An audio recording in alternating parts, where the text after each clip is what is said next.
Welcome to Real Flix Reviews. We're like a book club for people who hate reading. This month we're doing grab bags, so I picked the movie Mr. Holmes, made in 2015. Ryan picked the TV show The Tick, Season 1, Episode 1. And this week we have Jonathan Charney, James Stevens, and Ryan Preston.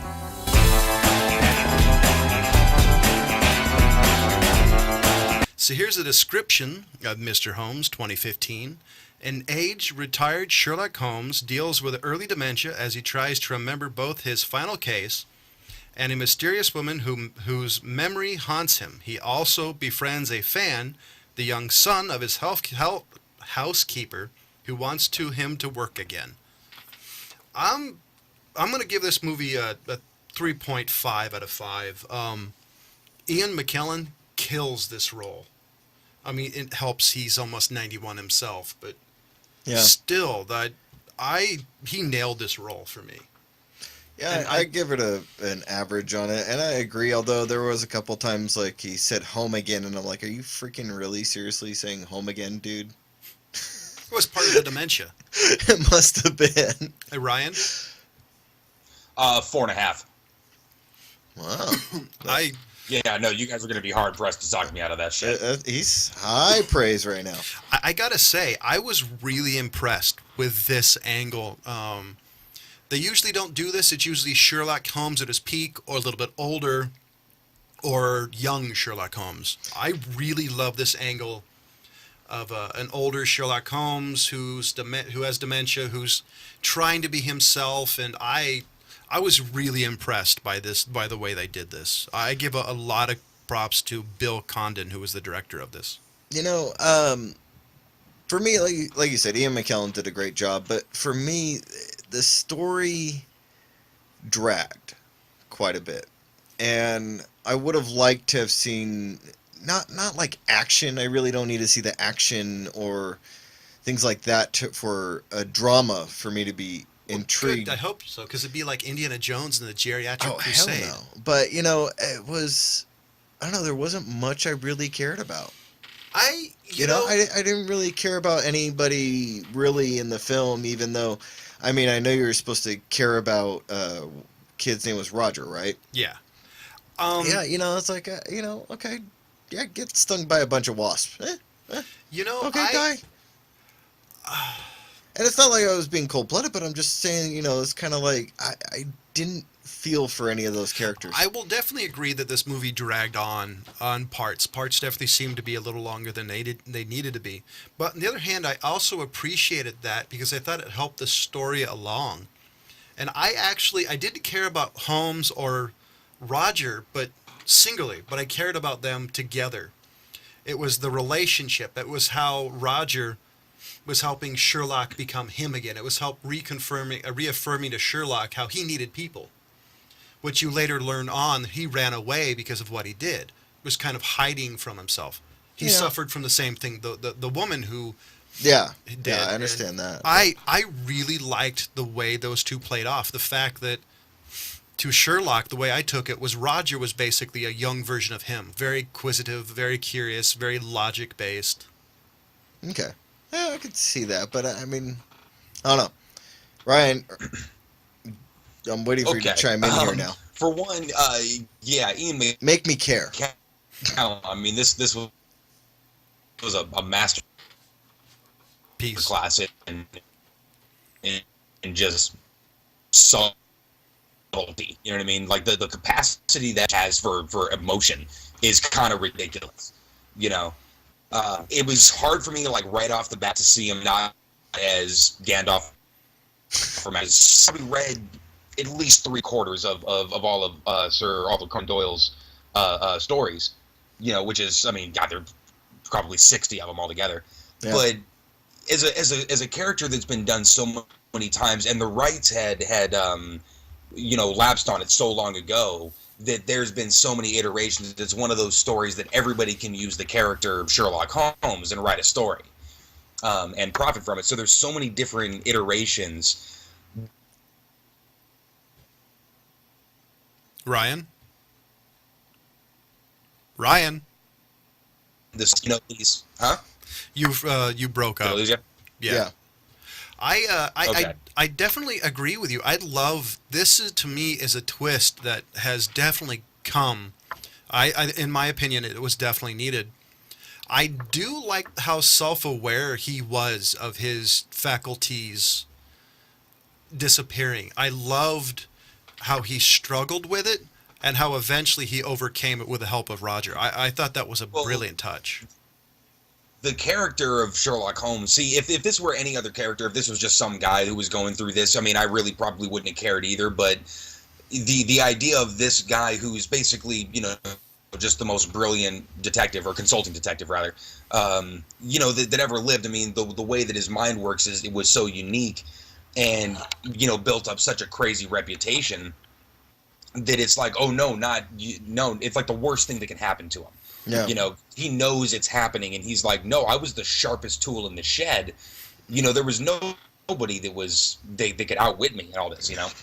So him kind of seeing these little things in Roger, and like you said, that relationship was unbelievably amazing.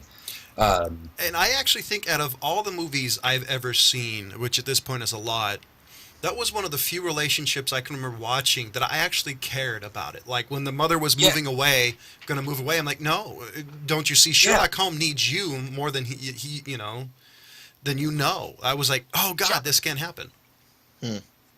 Yeah, and I hated the mom for thinking like he's like just gonna get his heart broken or something like that when the old man dies, instead of like letting him be around that kind of mind for as long as he can. Yeah, I actually remember I was watching this with my wife and I had the same thought. It's just like the mother doesn't see the fact that he's still around one of the smartest men who has ever lived, even if he's not at his peak. I mean, look what the kid learned just about bees. Yeah. I mean, yeah. And I also love the point. Well, Sherlock Holmes, one of the reasons I've always loved him is he's sort of the ultimate hobbyist. You know what I mean? He once wrote a paper on, I think, like 73 different types of cigar and cigarette ash. Yeah. Just to distinguish them at a crime scene, Excuse me. The other part I really liked was the conversation that his mom had. Was it Mrs. Monroe? Yeah, I think so. That his mom had with Roger about Roger's dad, how he hated his job.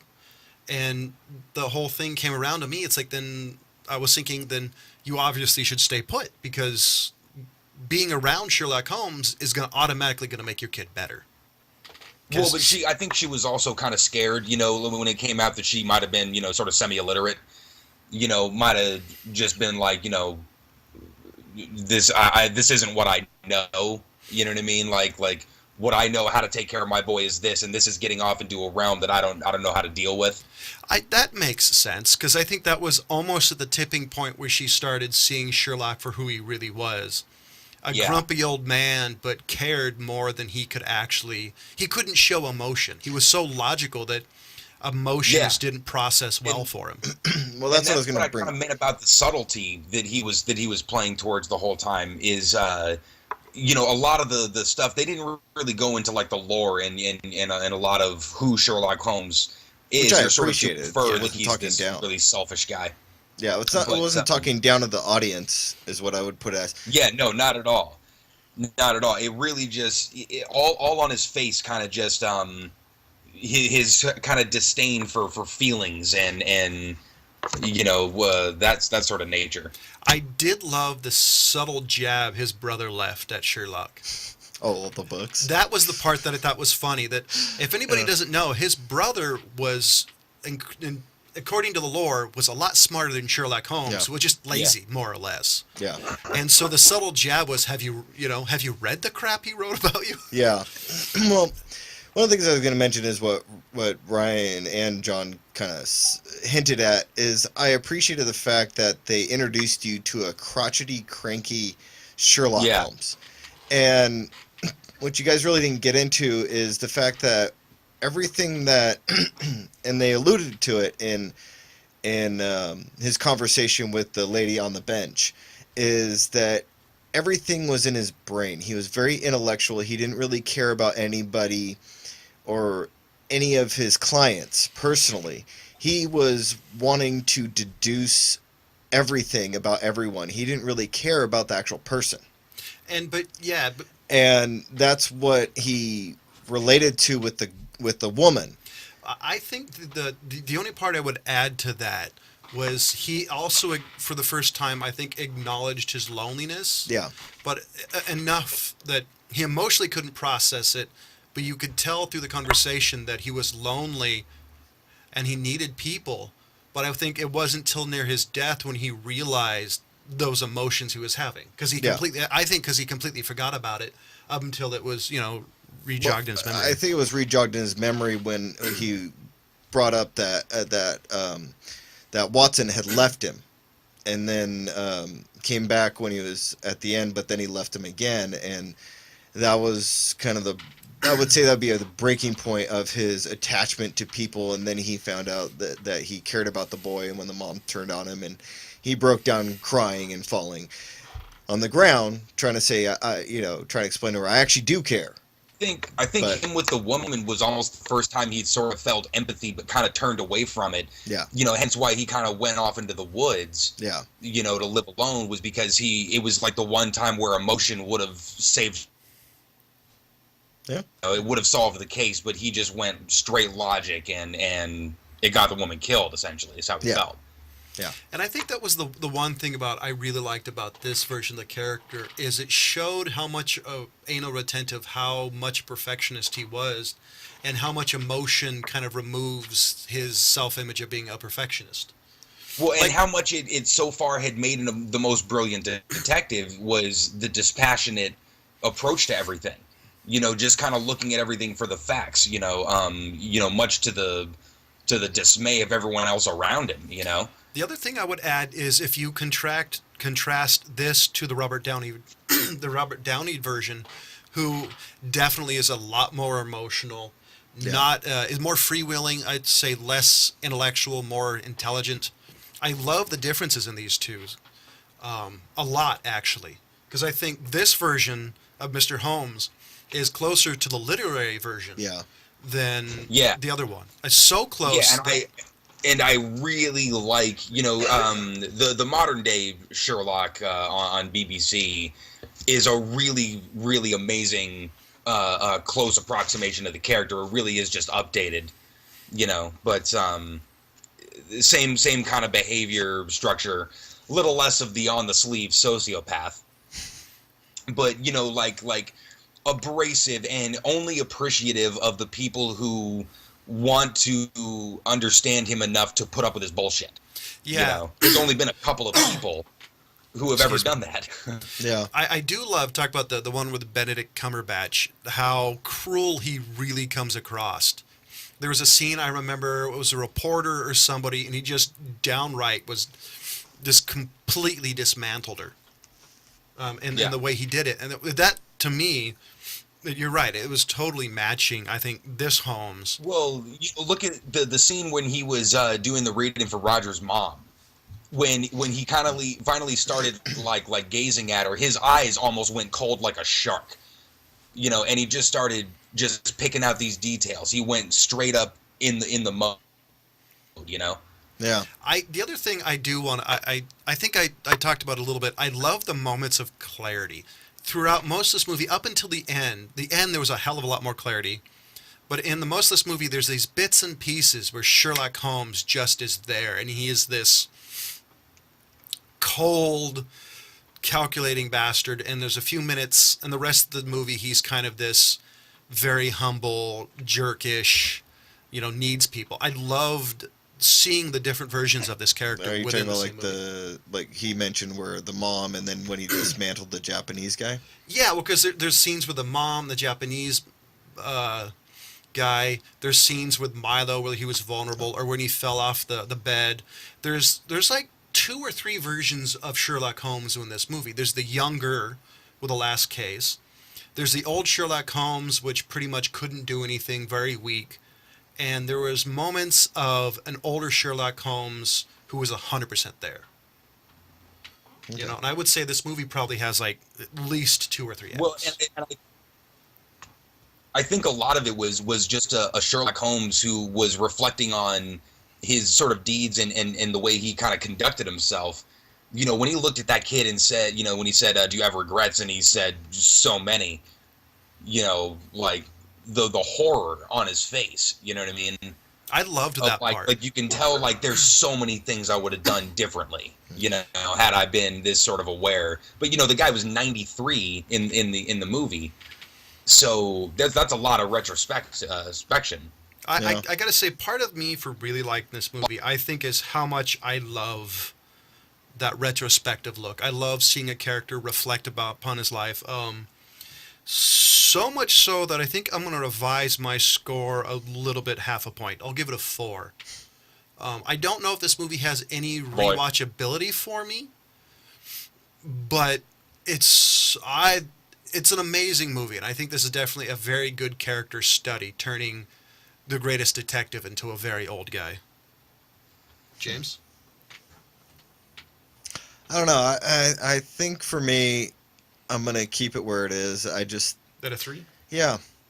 I don't know. They're kind of on the fence of going up half a point, but I just think that, like you got with the rewatchability, I don't think is very much there. I think it's one that for Sherlock fans, you can sit down with them and show them this, but I don't know.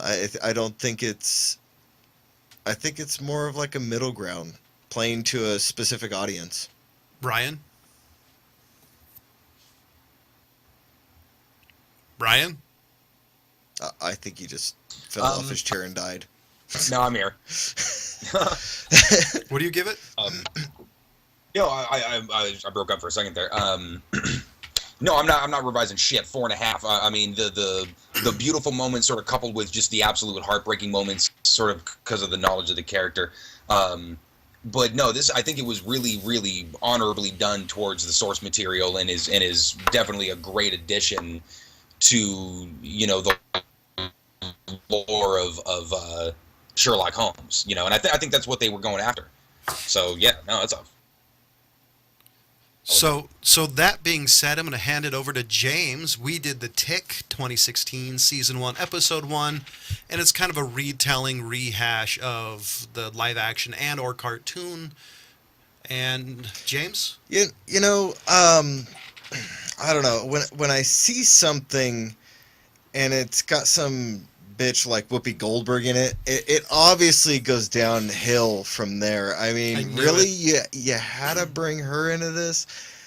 I mean, this was one of my favorite cartoons as a kid. And you gotta take it and destroy it like that? I gotta admit, I didn't know he was hallucinating the Tick the whole time. Really? In the cartoon? I never thought about that, no. Jeez. But to go along with this, I actually want to see more of this show. This was put together by fans. There's no doubt in my mind. It was put together by fans. Or you can tell. The only thing I'd say is this one's a hell of a lot more serious than the other live-action TV show was. Well, yeah. But, I mean, this one, like, I looked it up, and I don't see any more episodes that is projected in the future. What the hell? What Amazon does is they basically give a bunch of money, or not even a bunch of money, really just here is money to make a pilot episode. Amazon's the only one that does this, where they sort of allow the viewers the access to the pilot, and then based on the viewership of that one show, much like a network executive or 5 assholes in a fucking room would decide whether a show gets made, the viewership decides, if this gets enough views and enough people liking it. So it's basically like when they did backdoor pilots. They would do a 2-hour movie, and if enough people gave enough good opinions about it, they turned it into a TV series. Yeah, more or less, like always with the intention of if this does X amount of numbers, we do a series based off of it. But so did you get on there and vote? Like, look, here's a 22-minute episode. Do we give these creators more money? Yeah, they should. I mean, to be honest, Tick wasn't my favorite character. It was one of my. Well, I mean, he wasn't my all-time favorite superhero, but the cartoon show was. Yeah, the cartoon was badass. And this was really well done. Oh, I mean, this was they nailed it. This was a serious movie with a goofy role in the middle. It was just really well done. And And they nailed it, man. Oh, yeah, they really did. Peter Safranovitz, that dude is so damn funny. Yeah. Oh, man. I mean... His voice and the delivery just the placement where he's looking in space when he says shit. Oh yeah. It's so fucking funny. Oh yeah, it was really well done. So Which is hilarious because he actually always plays the heavy or just some asshole guard or something like that. Yeah, I want to see this show. So man. we give the Tick a must see. Amazon approve it. That's what I'm saying. Amazon, go on there, watch it, Yeah. subscribe to Amazon Prime, and tell them to make more of that show. And unfortunately, or fortunately, depending on which way you look at it, it's James's pick this week. So I'm assuming prepare for pain. So Batter up. yeah, you know, for the audience out there, I gave Ryan options. He went for option, I think, H is what he picked. I think that's. I picked 8. He Well, gave me that's the choice the eighth of 1, letter. 2, or 3. I That's said, the fucking eighth letter of the alphabet. People is H. So Oh, I yeah, gave it him is. A, B, or C, and he went up to H, 1, 2, or 3. Anyways, John's laughing his ass off over here. Anyways, so I'm picking 187. Holy crap! Oh wow, Sam Jackson. What was that? So- 98? No, I think it was sooner than that. I did. Yeah, it might have been. I did not think you were going to pick that movie. Nobody expects the 187. 97 actually. Yeah. Oh wow, right. Fucking in. Anyway, Yeah, almost nailed it. and then Wow. the TV show is episode 1 of season 1 of 3%. And that's a new Netflix show? That is a new Netflix Show. Netflix show, and it's I missed it. What was it? 3%. The season Oh, 1, oh, episode okay. 1 of 3%. Yeah, and it's a Portuguese actual TV show for people. Wow, who don't I know. don't believe you picked one. Wow. I haven't seen it in a while, but it's just that's way out of field. Ladies and gentlemen, I gave the movie Mr. Holmes a 4 out of 5. James gave it a 3 out of 5. Ryan gave it a 4.5 out of 5. Next week we're doing the movie 187, and TV show for the week is episode 1, season 1 of 3%. And as always, thank you for watching. Goodbye.